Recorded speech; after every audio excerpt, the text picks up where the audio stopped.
Lawmakers gear up for another special session and a new fight over legislation affecting how transgender athletes play sports in Texas schools. I understand the arguments from the other side. I hear them, but I think this is the right thing to do. We go one-on-one with Lieutenant Governor Dan Patrick, how he's answering critics of Republican efforts to pass this bill. Out from behind bars and earning an honest living, but it could all be taken away. The people let out of federal prison to stop COVID and what it's like for those who've yet to go back. Children detained on an emergency mental health hold, and authorities do not need a parent's permission. My child was being taken from me and brought somewhere I've never seen. Our investigation looks closer at the law and what parents need to know. Produced from the Capitol in Austin and airing statewide, this is the award-winning State of Texas.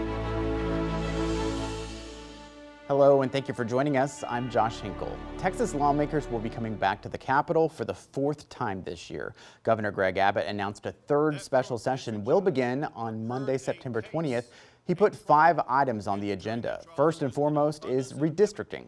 The governor also added dividing up money approved by the American Rescue Plan Act. Legislation regarding whether state or local governments can mandate COVID-19 vaccines is also on the agenda.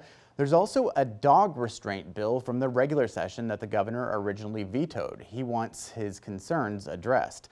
And the transgender athletes competition bill is back again to designate who can compete in UIL sports based on their sex at birth. Opponents say that bill discriminates against transgender children. Lieutenant Governor Dan Patrick is one of the most vocal advocates for that legislation.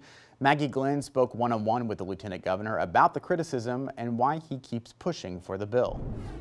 We're not trying to stop anyone or be, harsh towards anyone who's a transgender student. That's not the point of this bill. We had a teacher in Katy, Texas, call us about the worst bullying she has seen in the 16 years that she's been in this profession, and that the target are trans kids.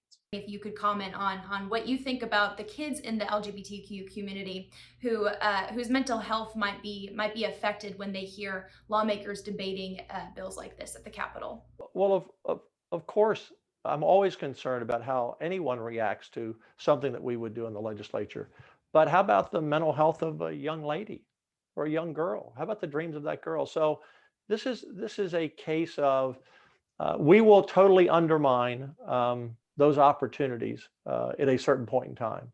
Legislators obviously will be also working through redistricting and through funneling federal funds that we have to spend. How does this rank in terms of importance?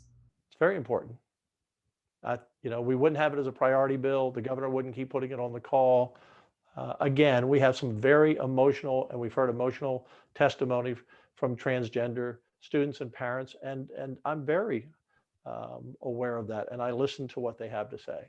But we also have, parents of young women who are very concerned about this. This is an effort to keep the culture wars burning, even through redistricting, so that attention will be diverted onto a red meat issue while we are dealing with real substantive governance issues that will affect us for the next decade. Maggie Glenn joins us now. Welcome.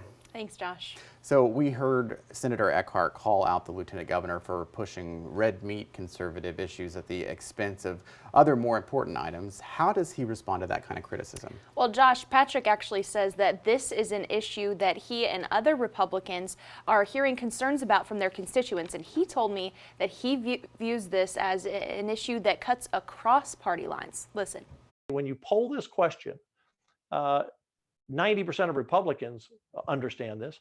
Over 70% of independent voters say they don't want boys or men playing girls' sports and taking away scholarships and opportunity. And depending on the poll, 25 to 40% of Democrats know this is wrong. The numbers the Lieutenant Governor spoke of there match closely to a nationwide Gallup poll that came out back in May. 86% of Republicans said those athletes should be limited to teams matching their birth gender. 63% of independents and 41% of Democrats said the same thing.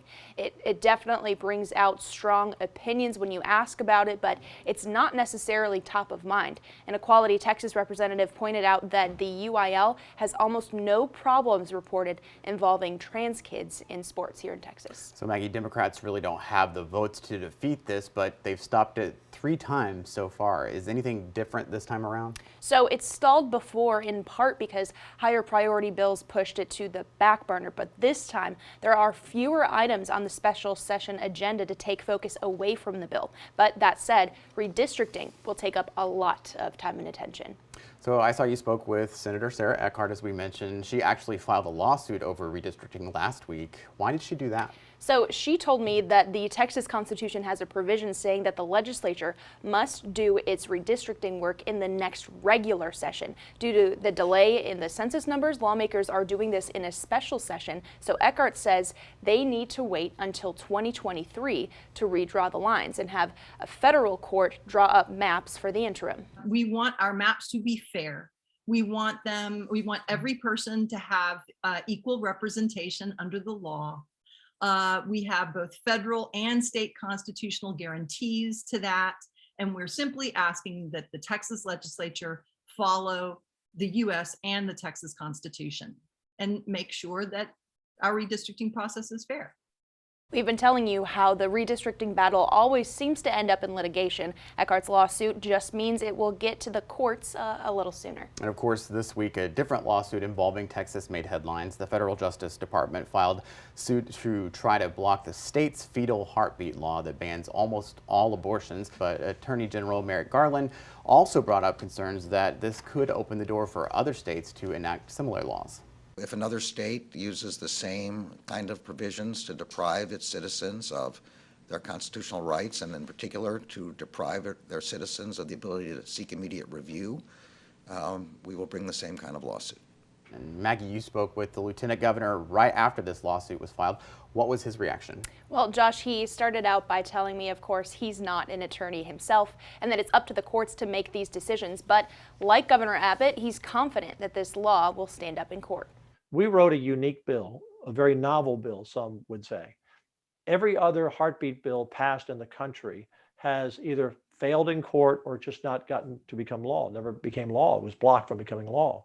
And every one of those bills dealt with a criminal penalty and state enforcement.